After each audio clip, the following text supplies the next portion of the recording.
Good morning, everybody, and welcome to an early edition of the Art of NFT Business. I'm your co-host, Jonathan Goodman, with my co-host, Florian Valot. How you doing, Florian? I'm good. It's a bit early since we changed a bit hours, so We have a guest today. This is Tudor. I hope that I've pronounced that correctly. He's with Glody Knights. We are going to be talking to Glody Knights in a second. Good morning, Flo. How are you? Also from All right. Glody Knights. Very Nice good. to meet you guys. Absolutely. this is obviously not financial advice. We're not financial advisors, and this interview does not consider an endorsement. It's just purely because of our interest in this project. That's right. So we are going to have a POAP for this episode. Anybody who is watching can go on to their iPhones. Unfortunately, it's not available for the other phones, but you can go in to the POAP app, download that, and then the secret word for today is Knights, Knights. And that will get you a POAP. It's a nice, cute, round NFT. For those of you who are in the NFT industry, POAPs are the proof of attendance protocol. And once you've proven that you've been here for this live stream, you will be able to then go on to the raffle website to enter for an opportunity to win one of two NFTs. We are giving away two NFTs from the Glody Knights NFT project. That will be happening on the 28th of March. And we will choose the winner on April 4th, the show on April 4th. So the website that you need to go to get the raffle is poap.fun/raffle/1258. And we will repeat that throughout the show. So let's get this started. We've got Glody Knights, which is a collection of 10,000 knights and warriors, entirely unique and randomly generated on the Ethereum blockchain, with over 200 plus hand-drawn traits inspired from the well-known legendary heroes and being led by Glod knowledge. All knights and warriors are ready to protect the metaverse. Glody Knights means a unique story that keeps unfolding. Each individual knight or warrior can live a normal life or choose his own fights in the metaverse, but they will prosper only if they fight as an elite troop or live together as a community. We've got a lot of questions for you guys, and we're going to start off. Florian is going to ask the first question. Yeah, I have a question for you guys. So, tell us a little bit about the story of Glod and the Forgotten Knight Society. Like, where is it coming from? Where did you get that idea? Our story also on the Forgotten Knights. We wanted to integrate the knights, knights from the round table, to say so. We want to integrate all the knights from the planet that we can find and create our own story and modify it based on real life knights and warriors that were in the past. Yeah. And bring them up to life and in the metaverse, because I saw in the metaverse we need knights there. We didn't see any knights there. I agree. And we need knights and warriors there. Absolutely. I think it's a great concept. It's a great idea. Tell us about the utility for the project. The Kraken, tell us about the Kraken. It's a wallet that's going to collect 4% from minting and 50% of the transaction royalties. Yeah, we wanted to do something different with the floor swiping techniques done so far and seen so far in the NFTs space. We wanted to do a wallet that will help a bit the floor price after the launch. And that wallet, for start, will be dedicated only for buying the floor and burning the NFTs. And after that, it will become a community wallet. A wallet where people from the community will choose what to do with the money there. We will have, we name it Kraken wallet because we want to, so after we release the Kraken, to say so, we want to do something special with the floor price and to see it go up. Okay, and in doing that, you're actually going to burn pieces, NFTs at the floor. Is that right? Yes, that's right. The total amount will drop, so there will not be 10,000 anymore. The total number will drop. And also in this case, the demand will grow. That 24 hours before you decide to do a burn, you're going to allow the community to buy the floor, but at a 2x the original price paid. So what number are we starting at when you guys launch? What's that number? So the price for launch will be 0.08. Okay.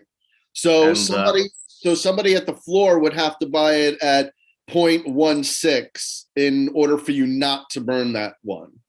Yes, we thought of that in case someone sells a rarer one and figures it out after he sells it or she sells it, and decides to buy it back and doesn't want to let go or burn a rare piece, a rare NFT. Okay, that's a great way to definitely limit the supply and increase the value of the floor. That's a good choice there.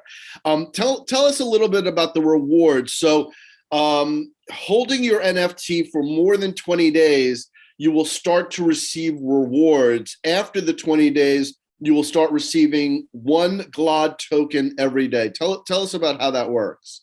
Yes, our main utility is based on being NFT based on rewards with upgradable rarity.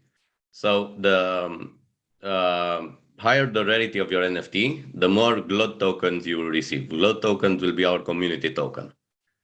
Each NFT will get an amount of Glod tokens based on the rarity of it, and also based on the time of holding, to say so.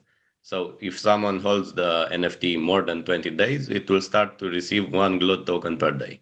Let me ask you about the marketplace. You're going to roll out the marketplace that's going to allow for upgraded armor and weapons and other things that I'm sure you're going to have t-shirts and things like that available as well.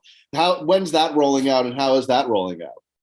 So for starters, we are thinking in around, our estimate will be in around 3-4 months from the launch. We will have the marketplace launched, the first step of the marketplace, to say so.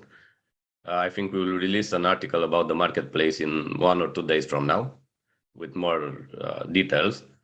But it will be the details that I'll share today with you. On our marketplace, you will be able to buy weapons, buy new armors, and buy different kind of chests, to say so, where you will receive prizes. And with those armors and those items that you will receive, you'll have inventory where they will all be stored. And you will be able to choose which item you want to upgrade and on which NFT. All the items that I'm telling you will be bought with the Glod token. And you will be able to upgrade your NFT and the rarity of your NFT. You'll choose that on our website, and we will upgrade the new version of your NFT. But with the rarity of the NFT, that is very important, we will do an internal rarity. We'll do an internal rarity calculation. You're going to use Rarity Sniper originally. You're going to use Rarity Tools as the original launch. But then as people upgrade, for instance, we work with Panda Dynasty. So they're going through this process of adding hammers and swords because there's going to be a fight. They're going to do a little play, video game. So those things that you could buy in the marketplace with the Glod would then increase the rarity, but that rarity will kind of be calculated in your own formula for the community, right? Yes, that's right. And also the interesting part is if you upgrade your NFT, for example, there will, for example, if you upgrade your sword, there will be less swords that you used, that you had until now, and also the rarity of the original sword holders will grow, and also your rarity will grow. So we'll have an interesting method of calculating it. This is a release of 10,000, right? Yes. And the team is going to hold on to 50. 100 are going to be for marketing. 150 are going to be for giveaways, which I'm assuming you're doing now for whitelisting. So in total, it's really going to be 9,700. I didn't see anything in terms of intellectual property rights. Is that something that you guys are considering? Because a lot of NFT projects give the property rights, the IP, over to the individual holders. How are you going to handle that? Yes, so I have on my background is that I finished law, and I studied a bit this part about intellectual property on this side. We're considering giving the intellectual property to the holders, and the trickiest part on our side with the upgrading rarity will be that we will need to have the permission of the holder when and we will need to have their permission in order for us to upgrade and modify the NFT. Ah, very interesting. Okay, good, Yeah, good. And then in the royalties, it's going to be a 6% royalty with 3% going to the Kraken wallet and 3% back for the team. So that Kraken wallet is going to be a community chest, I guess, right? Yes, it will turn in a community wallet. Yes, Great, and great, it great. is a community wallet. Let's talk about the roadmap for a second. Florian, why don't you take over on the roadmap there? Yeah, so first question would be like, is the roadmap set, or are you guys going to modify? Because as of now, what we can see on your website is that the first 25% would be like a submission to Rarity Tools and Rarity Sniper listing. At 50%, 25 NFTs will be randomly airdropped to GlodyKnights holders. At 75%, there's a luxury trip to Dubai giveaway for 2, which is a week for two people, or the equivalent of twice like 10K in ETH. And 100%, there's 100K equivalent in ETH that will be added to the community wallet. And so first, like, is it like set, and will you modify it? And how will the kind of project be monetized or funded? Are you going to use the sales from the NFT to fund the project, or is there separate funding right now for all of you? Both. So there is also separate funding from our part, but we will also use the money from the NFT. We'll have, I think there was around 200K that will be added to the community wallet from the sales. The roadmap will be the one that it is there. We want to focus mostly on the roadmap after the minting. That is what we will do and what we want to achieve with our marketplace and with our token, and with our we want to continue building on the marketplace. We have a lot of plans there. We want to do so in the first step, we want to release the marketplace. In the second step, we want to also let other artists contribute to our NFT, and let also other artists build on our NFT and build new armors and weapons that will be sold on our marketplace. The roadmap that you said, it will be the one, the minting roadmap, to say so. And every step of it will be done like it is there. A question that we also were very mostly asked is, why a trip to Dubai? Because why not New York, or why not another place? And the reason we chose Dubai is also Flo goes there every year, I think, and found some beautiful places that can be easily accessible from all around the world. Thought that we need to come with something different, because everyone is, for the minting roadmap, is giving Teslas or Rolex or something like that, but we thought that maybe in this time with this whole situation with COVID and this whole lockdown on every country, a small trip will be well for I don't know for everyone. Can be a good price for everyone. I always think it's great when you pair real life physical events to, or giveaways or contests to the NFT projects. I think it's a great idea. Once the mint happens, everyone that owns an NFT will get access to a private group, right, where you will share like alphas and valuable information. And finally, like the Kraken is released, and then you said that you will buy a plot of land in the metaverse and start development. So have you picked which metaverse you would buy that plot of land? We will decide on some plots which we think are best, but we will let the community vote the final one. So if the community says yes, we will buy it. If they say no, we will find other ones. But we will give some suggestions to say so, and the community will decide. The issue is the Glod token is randomly distributed to Glody Knight holders.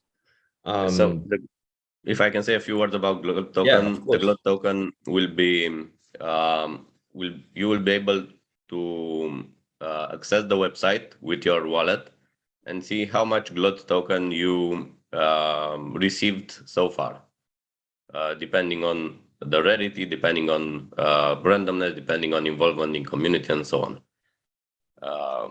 You will have a claim button on the site, on the website, and you will be able to claim your Glod tokens in your wallet whenever you want. Then it will be there. It won't disappear. It will be only accessible per wallet. So if you sell your NFT, you will still have the Glod tokens. And the whole claiming process and everything that I said will be available in 1 month after the launch. So the total supply is 150 million Glod tokens. There is 36.5 million reserved for rewards. 63.9 million Glod tokens will be distributed yearly over a period of 10 years. And the rarer the NFT, the more Glod tokens you have. So if you have one of the top 500 rarities, you're going to get 10 Glod tokens a day. And then if you have just a basic rarity, which is in the 7,000 to 10,000 range, you're going to get 1 Glod token a day. And then holders receive, holders that hold it for more than 20 days, that's when they get the Glod token. And then randomly, you're going to have 5 Glod tokens a day given to 100 random NFT holders. That's great. I mean, that really is a great way to run the token process. My question is there liquidity behind the token? No, there won't be. We want it to be a community token only. You will not be able to buy it, and you will not be able to sell it. We don't want people. So it will not be on any exchanges. No, it won't be on any exchanges. So on the first, or at least on the first term and medium term, it won't be on any exchanges, and we don't consider it because we want it to be only a community token, and we don't want people to being a community token. We don't want people to be able to buy it, and we want them to be able to receive it based on the rarity and based on the involvement in the community. Right. It's basically you're setting up your own economics where the marketplace is purchasable, items are purchasable by the Glod token. The Glod token is received by the NFT, and that is where the economics stop. Yes. I think that's great. I think that's excellent. Will the token be burned and somehow? Will like the supply decrease over the years? The supply will decrease from people using it maybe, but we will not have other burn events or something like that if you are meaning on those. The supply will decrease once people start using it, and when you upgrade maybe your NFT. Maybe there will be a small Glod token fee to upgrade. And so that we're thinking on burning that fee, and so it will never be used again. Okay. Okay, cool. Stage 5 is like, so the 3D VX launches and you create like a 3D breeding system. Holders will need to burn Glod tokens. And after 60 days, the 3D character will be born. And then when breeding, your NFT will be stacked for 15 days. You will not be able to sell it during that time. I have a question regarding breeding. Why? What's the idea behind it? Why would you like to incorporate breeding into this project? Yeah. By breeding here, we're not referring on the classical breeding. We're referring here on receiving a 3D character to use in the metaverse. So this 3D character for the metaverse will be the breeding part.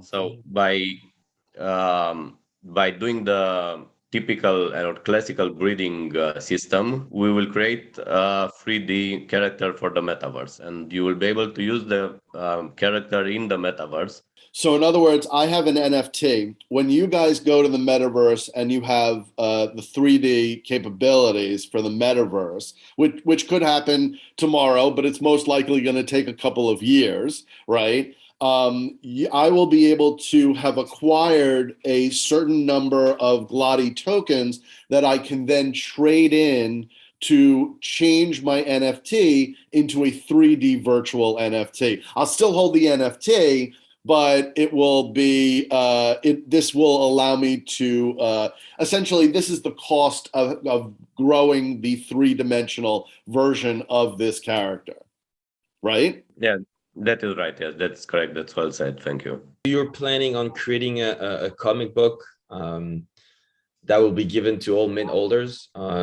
Is it like a physical, that the thing you'll be able to give to the community will be like a physical actual comic book, or will it be like more digital? And then who is creating it? Like, are you guys creating it, or you using a third party to create that comic book?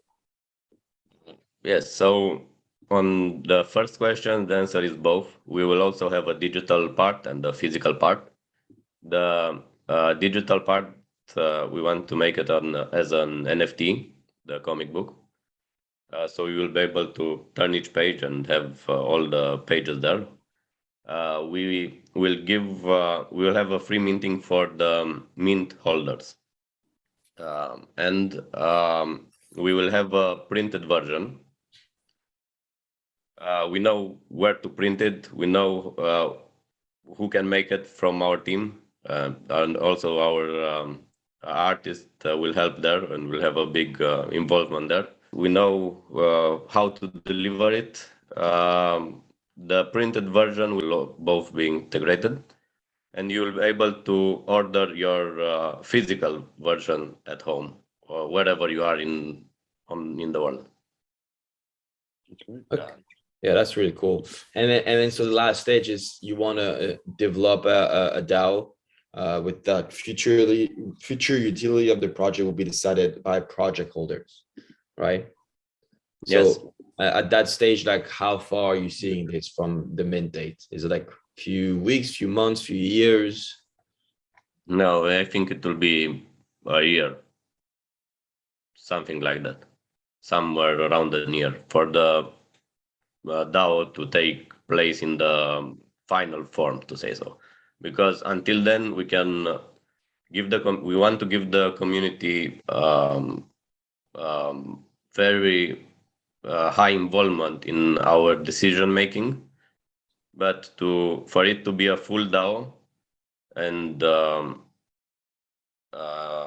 to implement that, I think we will need to check all the steps that you said until then, including the metaverse development and all the stuff like that. And after that, we can successfully become a fully functional DAO. Okay. Okay. And also, like, that's my kind of like my last question. Like, what is your vision? Like, how how far are you seeing this going? Would be like a few years, 5 years, 10 years, even more? More. So in my way of viewing it, I don't see it stopping, or I don't see a stop for it, because we want to build something sustainable here. We have so the Glod token, for example, it will be given away for 10 years that we mentioned in our white paper, but Yeah. we haven't thought over those 10 years what will happen. We will see there, probably there on that point the community will decide what will happen next, but we want to make it sustainable and we want it to last. We don't want to be a project that will last 1 year and after that it's over or something like that. That's great. You guys, this has been an excellent interview. You know, one of the things that I really liked about your project is that you're all documented, right? So we have Gabriel Tudor, right? So you're the art director with Seven, and you also work for Seven Armies Music. Did I get that right? Is that who I'm talking to now? No, that's Gabriel, our artist. Oh, okay. That's the artist, and he'll also be working Yes. on the comic book and everything like that. Yes. Claudio is the Claudio. technical lead. That's your coder, your developer guy, right? Yes. Florian, you're Flow, so you're the real estate investor. And I should also mention that all of you are in. This is Romania. This project is created. All of you are in Romania, correct? Yeah. Yes, that's correct. We have Karina, which is e-commerce, and then Tudor, you're the owner of Dr. Green, which yes. is you guys. You have like how many? You have multiple locations. You're like a kind of homeopathic. You run a homeopathic store. Tell me a little bit about that, just so we understand your background. Yes, it's there are bio and natural shops. They are all around the country, from northwest, and northeast of the country mostly. There are bio products like food supplements, cereals, cosmetics, everything, you name it. That's great. How did you guys all come together? How do you guys all know each other? Yeah, well, I know Flo for a while back. We are good friends. Let me say a few words how we started all and how we came up with the idea. We know each other for a few years back. I started in crypto, and after that I found NFTs and fell in love with them. I found them around 8 months ago, something like that. And we wanted to do something different in the space. We came up with the idea that we didn't saw any project have it, and we didn't saw any project delivering this. We also got into a lot of projects that promised a lot of things and under-delivered, and so we only made promises that we can over-deliver on them.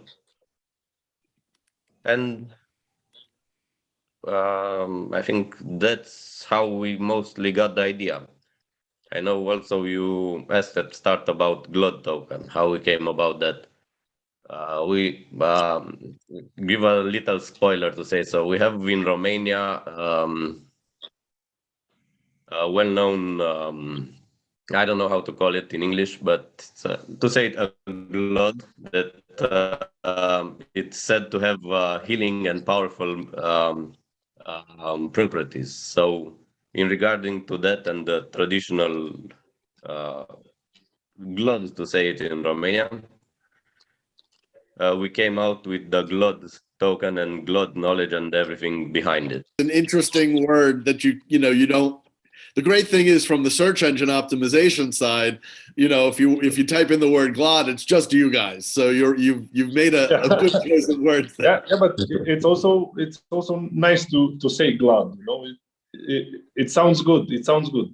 Right. It sounds like Gold, Glod, It gold. does. It does sound a Yeah, little bit like that. something like Yeah. So again, we just want to remind everybody that so the whitelist is 26, is the Yes, 26th, and then the and public launch is on the yes. 27th. So how many people are on that whitelist?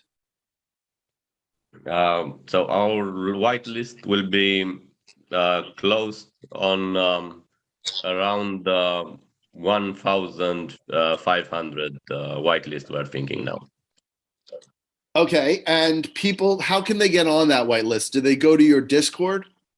Yes, if they join the Discord, for now, if we have some we have an invite contest. We have for now the typical way by being active in the Discord and having a number of invites, or also being a server booster on our Discord. You can join the whitelist. But also in the next few days, we will make some changes on that. So if you hurry, you can get in the whitelist this way. Okay, that's excellent. So there's definitely opportunity. Plus, you guys are having giveaways. If they follow you on Twitter, you're going to have giveaway contests and all of that, right? And of course, Yes. just to remind everybody, we are going to give away 2 NFTs from the project. Go ahead and grab your POAP for this episode, and then go to poap.fun/raffle/1258. So what happens is you get your POAP, you go to the raffle, they see that the POAP is in your wallet, that qualifies you for the raffle, you hit enter the raffle, and that's how, and then we will choose a winner on April 4th during that show. So guys, this has been really great. I really appreciate you coming on. I hope you have a successful launch and you sell out. We are in a little bit of a down market, but I think that with enough marketing, you will be able to sell this thing out pretty quickly. I love the concept. I love what you're doing with the Glod tokens. I think you guys are amazing. Thank you so much for being on the show. Thank you, guys. Thank you so for much. having us. Good thank luck. you. All right. Well, that was a lot of fun, Florian. Yeah, it's a good project. I think you mentioned it to me. I kind of like wanted to go in blind to kind of like discover a little bit more about the project, and I like what they're doing. I think they're trying to do their things the right way. A lot of good informations that I have learned, even though you read the white paper and I kind of like went through it a little bit, so I could be a bit prepared. But I think I've learned valuable information for this project that he's minting on March 27th, 26th for the whitelist, and 27th for public. Yeah, I think, the industry is so interesting, right? We got in at a time when we really got in, like, I kind of see it almost as a race, like, when did you get in, right? And we got in like right before the hype, right? People had just sold, we got aware of it, we created our wallets, we started to buy NFTs. I remember all the first kind of NFTs that I bought were little dinky things for like, pennies on the dollar, and there was no gas. And then it kind of ramped up to this mania like that we see back in the .coms, this mania of, oh my gosh, I need an NFT. And then all these NFT projects were coming out, and all of these NFT projects were selling out very quickly. Now we've had a little bit of a down market, and so we wind up with, projects that really have to prove themselves, right? There have been a couple of rug pulls. There have been a couple of, superstars that have endorsed things that then have taken back their endorsements. There's been a lot of challenges in the industry. What's interesting is, having been in the .coms, this is such a repeat, but it's happening on it's like a roller coaster speed, right? The fact that we yesterday celebrated the first year anniversary of really of people selling his NFT collection, which then ramped up the NFT market.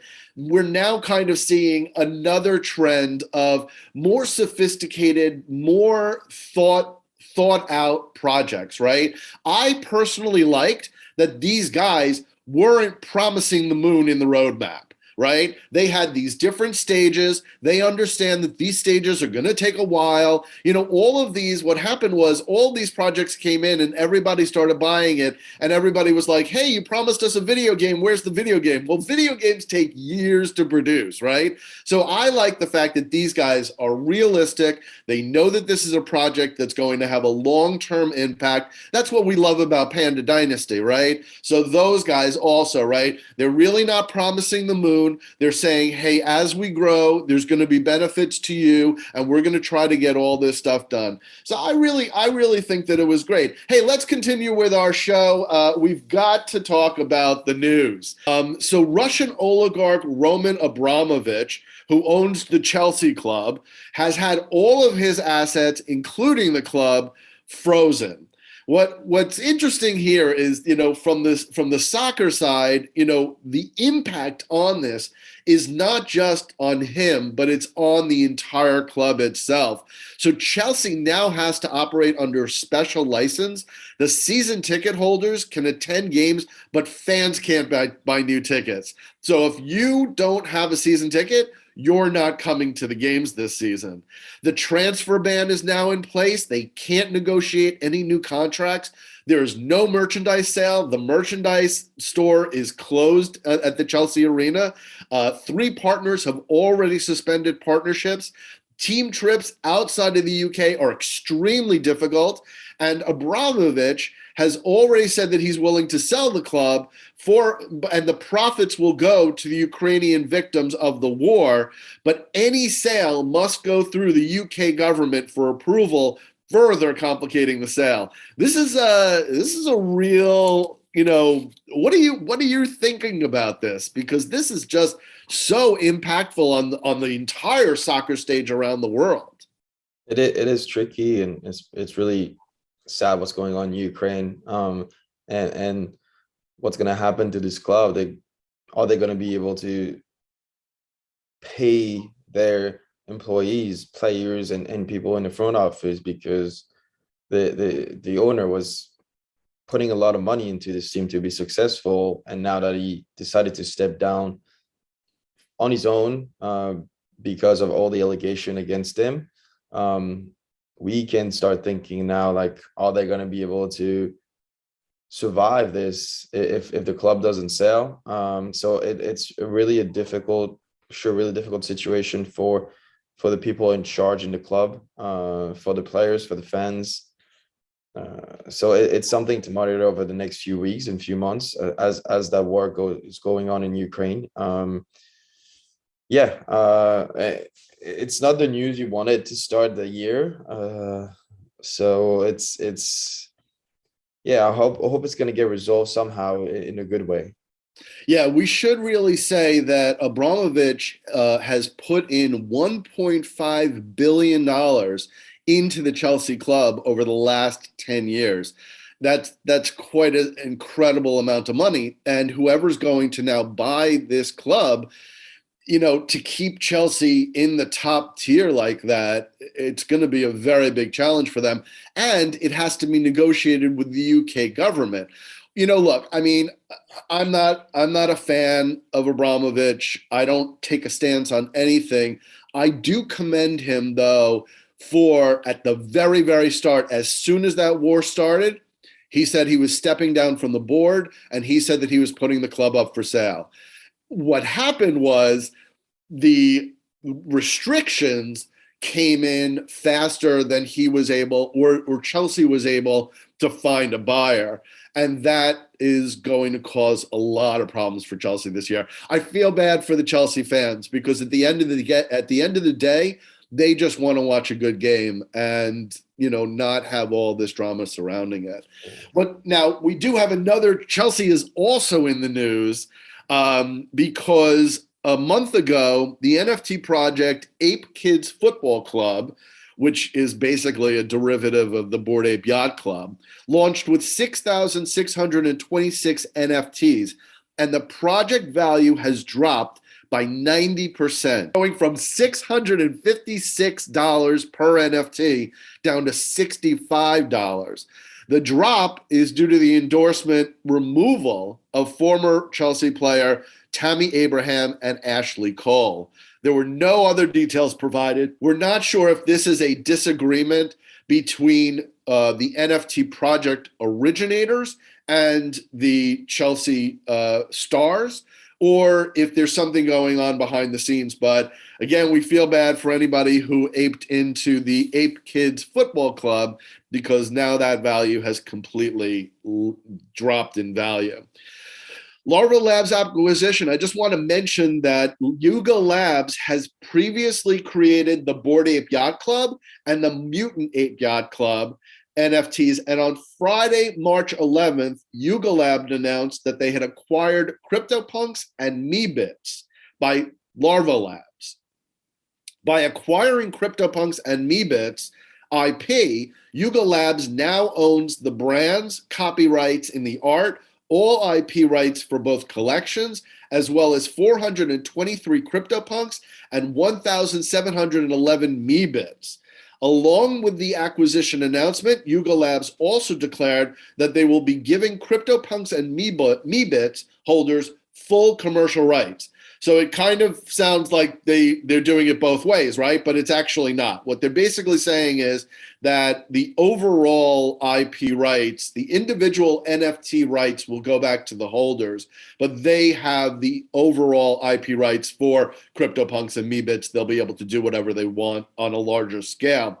And according to the crypto analytics firm Nansen, all of the NFT projects have seen jumps in floor price over the past several days. Meebits have seen the biggest spike with a floor price jump around 30 to 40%. Despite this, there are still mixed reviews from Punk and Meebits holders, some expressing excitement and others expressing disappointment. That is the NFT news. I didn't know like what was going on with me. I didn't know the project Meebits first, and what's going on with how do you say it? Yuga Labs? Yuga Labs, yeah. Yeah. But this is going to be the first of many acquisitions and mergers that we're going to see coming into the NFT space, especially with a down market like what we have right now. Yeah, no, it's been, I don't know what's been going on. It's been a strange market, as you said, and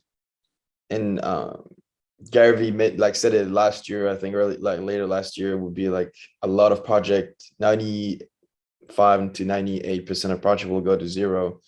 You've mentioned the one with the Chelsea, the former Chelsea players. It doesn't mean that because you're a celebrity or because you have a good following base on social media that your project is going to be successful.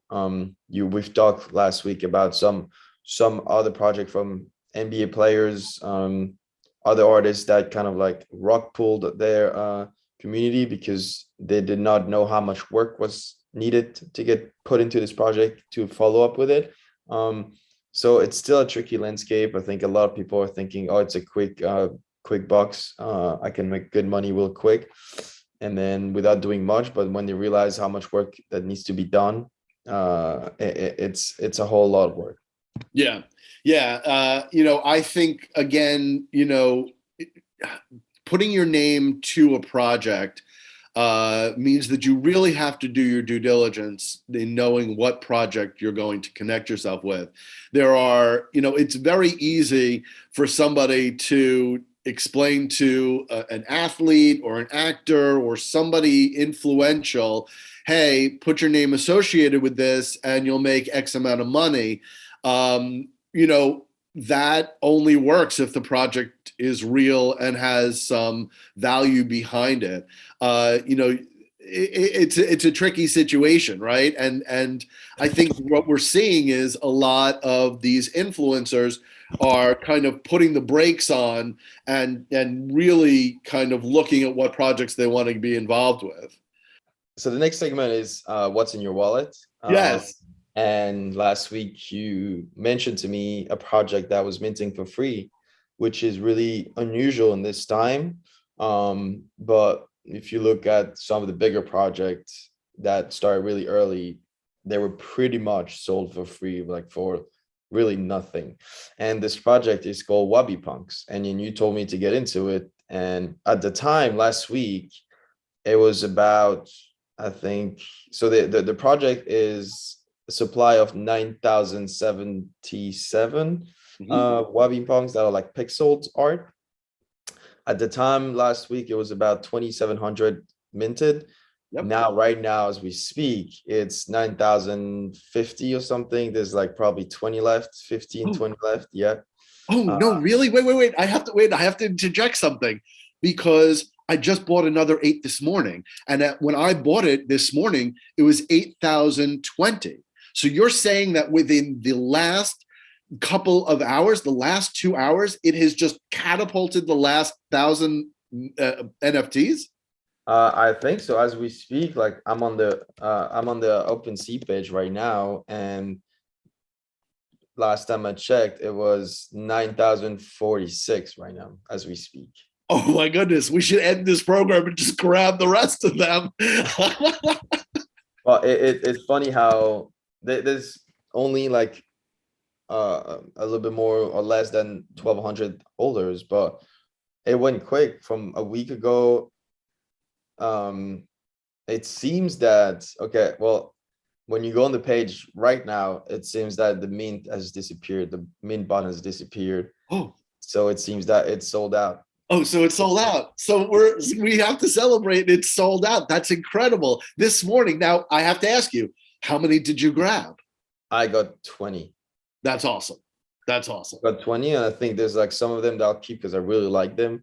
Unfortunately, I didn't have I was not the lucky winner of one of the rarest ones that are like in motions. But there's a bunch of them that are really cool that I really like. So let's see what they're gonna do with it, because there's no roadmap, there's nothing yet.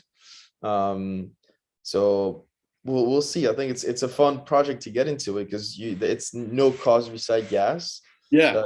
The art is pretty cool. The idea behind it is pretty cool. And the fact that it's sold out is just like, it's in a week or so, like 2 weeks, it's pretty awesome. I'll tell you. So, I had done my estimates and I said to you, okay, this thing's going to sell out in 30 days. It has now sold out in 2 weeks. That's incredible. And, I like the fact that there is no roadmap behind this, because the team is going to make the money now on the secondary market. So I have to ask you, you have the page up. What is the floor currently? Because the floor was 0.002. It's less than 0.001. Okay. The last sale was like 0.001, which is like $3.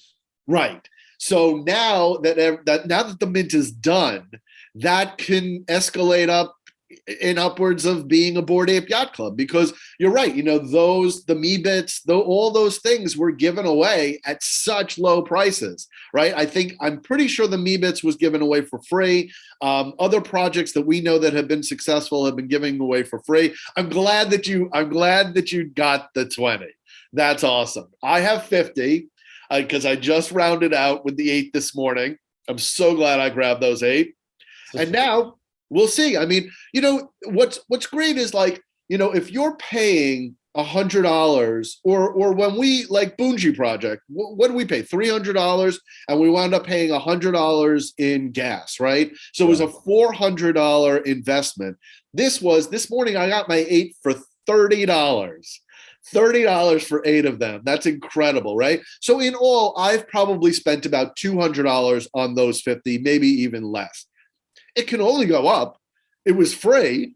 So the pressure on the team to now do whatever they want to do with this project is 100% on them at their time.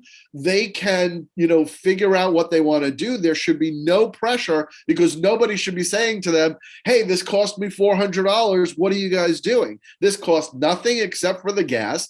And I have to tell you, I think this is the way that NFT projects should go. In this market that we have, the bear market, I think that all these projects, we're looking at these acquisitions and we're thinking, hey, why don't we just release those as free NFTs and then build the community slowly and steadily?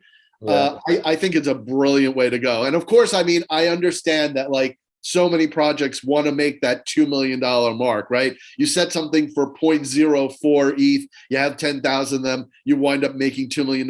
That's wonderful. But that also means added pressure. You launch something that is just free, you can take a year or two to even decide what your stages are and what your roadmap is going to be.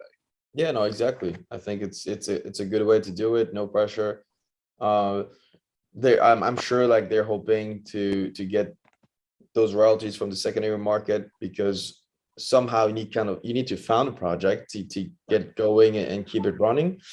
But I think it on both sides of the spectrum, from the holder side and the founder side, like there's no real pressure anymore, so you can kind of like work a little bit more freely. And I think, like, for example, as an athlete, if I want to create my own NFT and just it's just a fun piece of like, oh, I want to put art out there, let's just sell it for free. I'll get royalties if it sells it again, but at least I can keep doing what I'm doing, maybe trying to bring more utility into it over the years, not like having to bring it to utility like in the next week, month, right, in a time frame, so that I get stressed about it. I think it's a great way to do it. Yeah, I think, and I'm going to assure you that in next week's program, we're going to see that floor having gone from 0.001 probably to 0.01. I think this project is just going to get hotter and hotter as people find out about it. So yeah, I think, look, we've talked about you doing an NFT project. I think it's brilliant. We have acquisitions that we're bringing on board. I think all of that is going to be released for free. I can't guarantee it because I have to look at my numbers, but it's a great way to build the community the right way. I wanted to tell from the What's in Your Wallet segment, I wanted to tell a little bit of a sad story. I wasn't sure how much information I was going to give, but I think that now that we know that Wabby Punks has been sold out, I'm going to give a little bit more information than what I was planning to do. So I wanted to buy a specific Wabisuki NFT. So Wabisuki NFTs are the original Genesis project that this artist did. He only put out 500 of them. They are also amazingly designed. I love them. They are cute and adorable. And so I evaluated the entire 500 project, and I found one that I really wanted. And it was on sale for $125. And I went to bed and I said, okay, if this is still available tomorrow, I'm going to buy it. And something happened overnight. I don't know if it was OpenSea made a mistake or something, or whether the original guy selling it, which I think was actually a Wabisuki, that it was coming from the Wabisuki, 500, the price dropped to $35. This was like at 6 o'clock in the morning. And I see that the price drops. And so I go in to move money into my wallet, which is the first mistake. I should have moved money in the night before. And as I was moving the money into my wallet, somebody bought the piece. So I was so upset. Like, if I had just acted like 10 minutes earlier, I would have gotten the exact Wabisuki that I wanted for $35. And then, what I did was I found out who the guy was. I went onto his Twitter and I said to him, I offered him 4 times the amount that he paid for it. Because $35, I mean, I was back up and ready to pay, $200 for it. Yeah. And he was like, no, I love this one. This is the one that I wanted. And I said, you beat me out by 10 minutes. I was like, I can't believe that I lost this in 10 minutes. So my advice to anybody, if you see something for sale and you like it in NFT world, you've got to buy it, because you have to assume someone else is out there. Someone else is looking at this. And he got it for $35. So now I have a whole selection of Wabisukis that I want. None of them are currently on sale. I check it 3 times a day to see. I have I think 17 Wabisukis that I'm looking to buy. I will buy one of them at the right price. but none of them are currently for sale. So this is going to be my ongoing challenge that we'll talk about. Hopefully someday I'll grab a Wabasuki that I want. Someday. Someday. You can't, I mean, you know, it's the frustration is just unbelievable. So we wanted to wrap up this show with another interesting story. Am I Ukrainian? This is an interesting question. My family has been in America for over 100 years. In fact, we celebrated our 100 years last year. And so we were Jews from that area. And I'll say that area because I'll explain. My great-grandfather fought in World War I against the Americans in the Galician part of the Ottoman Empire. So 100 years ago, Ukraine and Poland were part of the Ottoman Empire, which then fell in World War I. And my family left immediately after World War I. And so we were gone by the time that Hitler came around and then wound up killing all of the Jews in the town that my family was from. You fast forward 100 years forward, and it was just the craziest thing. So I had done this whole ancestry.com. I have all my ancestors, like going back to my great parents, grandparents, where they're from, the whole story, everything like that. And we always say that we are Galician because during the Ottoman Empire, we were Galician, and Galicia it was its own country, part of the empire. You know, just a fascinating story as to how that whole community was built and everything. But, you know, I was on the phone talking to parts of my family, and, you know, I just said, you know, well, why don't I go into Google Maps? Because if you go into ancestry.com, they'll show you the map of Galicia. They'll show you the story of Lviv, which is, you know, we're from Lviv. We're from a little town outside of Lviv called Mikilonets. It was very heavily populated with Jews. Now it's not. But when you look up Lviv on Google Maps, which I hadn't done, it just wasn't part of the Ancestry.com thing that I was doing, you wind up in Ukraine. So, so my interesting side to this whole war is that technically now, if you ask me what I am, it's a complicated story where I have to say to you that I am ethnically Galician. Galicia doesn't exist anymore, and we are now part of the Ukraine. So I am Ukrainian. So this war has been very challenging for me and my family, as well as many others.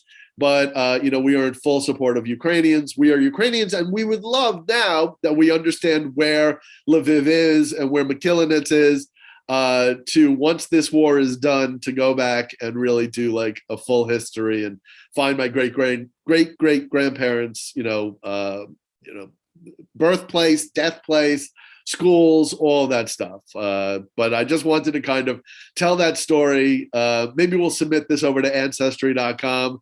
We'll, once the war's over, we'll get a camera and go over there, make a little documentary.